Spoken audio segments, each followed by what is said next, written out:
বকুলতলা নামক এক গাঁয়ে এক বুড়ি তার মেয়েকে নিয়ে বাস করত। বুড়ি খুবই অসুস্থ ছিল, তাই বাড়ির সব কাজ বুড়ির মেয়ে টুনি একাই করত। বুড়ির এক সাদা লাউ গাছ ছিল। লাউ থেকে শুরু করে পাতা ফুল বুড়ি যখন যা খেতে চাইতো তা সবই বুড়িকে তার মেয়ে রান্না করে খাওয়াতো। কিন্তু একদিন রাতে এক পেতনি ওঝার তাড়া খেয়ে বুড়ির লাউ গাছের সামনে এসে পড়ে। ওফ বাবা গো, খুব জোর বেঁচে গেছি। ওই ওঝার হাতে পড়লে আজ আর রক্ষে থাকতো না। আমাকে কোথাও একটা লুকিয়ে পড়তে হবে। বাহ, কি সুন্দর নাদুস গোল্লার মতো লাউটা। আমি বরং এর মধ্যে লুকিয়ে পড়ি, তবে আর আমাকে খুঁজে পাবে না।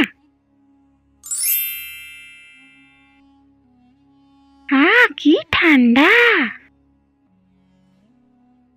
মা টুনি, এক বাটি আয় তো মা আমার কাছে। হ্যাঁ মা, বলো। বলছি মা, আজ আমার লাউ দিয়ে চিংড়ি দিয়ে খেতে ইচ্ছে করছে মা। আমায় এক বাটি রেঁধে দিবে রে মা? বলা তো যায় না, কবে আবার পৃথিবী ছেড়ে চলে যাই। ঠিক আছে মা, আমি এখনই রেঁধে দিচ্ছি।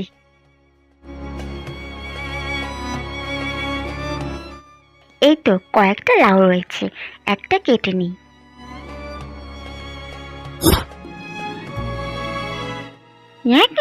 এটা তো আমার বাসা। আমার বাসা কে কেটে দিলে রে?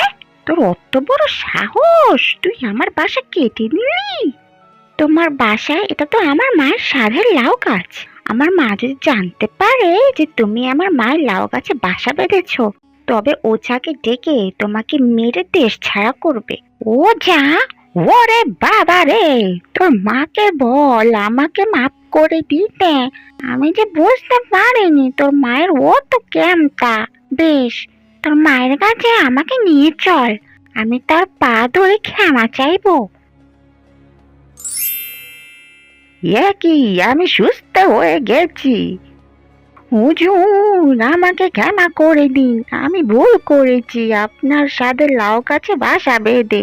দয়া করে ওঝা ডাকবেননি। কি, আমার লাউ গাছ? মা, ওকে ক্ষমা করে দাও, ওর জন্য তুমি সুস্থ হয়েছো। বেশ মা, তুই যখন বলছিস আমি ক্ষমা করে দিলাম। অবশেষে বুড়ি সুস্থ হয়ে লাউ গাছ দেখাশোনা করতে লাগলো এবং পেতনি এ দেশ ছেড়ে চলে গেল অন্য কোনো দেশে। এইরকম আরো নতুন নতুন গল্প পেতে চ্যানেলটি সাবস্ক্রাইব করে আমাদের পাশেই থেকো।